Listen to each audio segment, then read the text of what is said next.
So 256, today we're talking about some standouts in last night's match between Pittsburgh and Columbus. And this was a really tight game early on, and eventually Pittsburgh would end up running away with this one.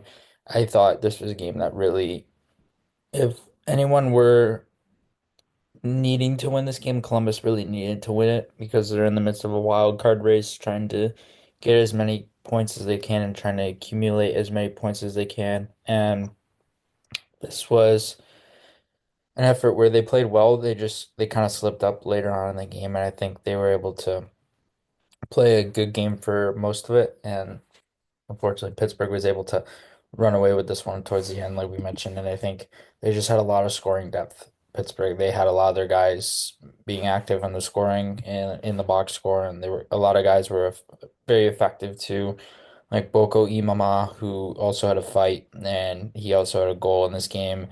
Evgeny Malkin had a goal in this game. Even Alex Nedeljkovic had an assist in this game. And plenty of guys were on the score sheet, and over half their lineup was actually on the score sheet in this game. So, of course, Sidney Crosby, Ricard Raquel, and Brian Russ each had 2-point games. I think those three guys have been really noticeable throughout the year. And outside, you can include Evgeny Malkin in that mix as well. But I think Ricard Raquel is just having a fantastic year playing with Sidney Crosby, having a career year. Brian Rust has just always been a gamer as a secondary scorer in Pittsburgh's lineup who can move up and down their top six and be able to produce, be able to play with anyone really. I think obviously when anyone's playing with Sidney Crosby, they're going to get a bump. But I think Brian Rust at this stage of his career has learned to play without him a little bit more effectively.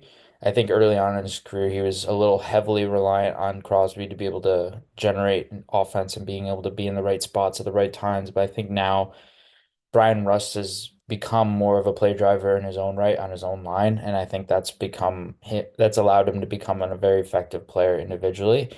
And obviously, when you have Ricard Raquel on that top line right wing spot, I think that also helps because you can put Raquel there, and then you can have Rust as your secondary option as well. So that certainly helped. I think as for Columbus's side, they had a lot of guys who are also on the score sheet just about the half their lineup as well. I think one of the guys who's really noticeable for me in this game was Boone Jenner and also Ken Johnson.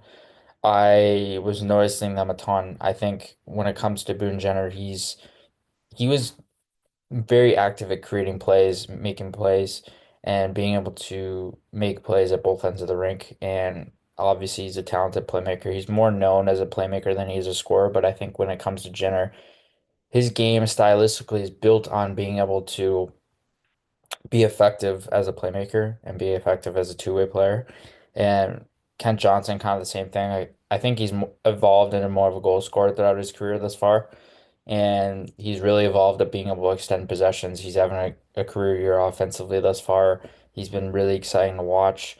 I really hope that Columbus is able to have this type of player long term with Kent Johnson.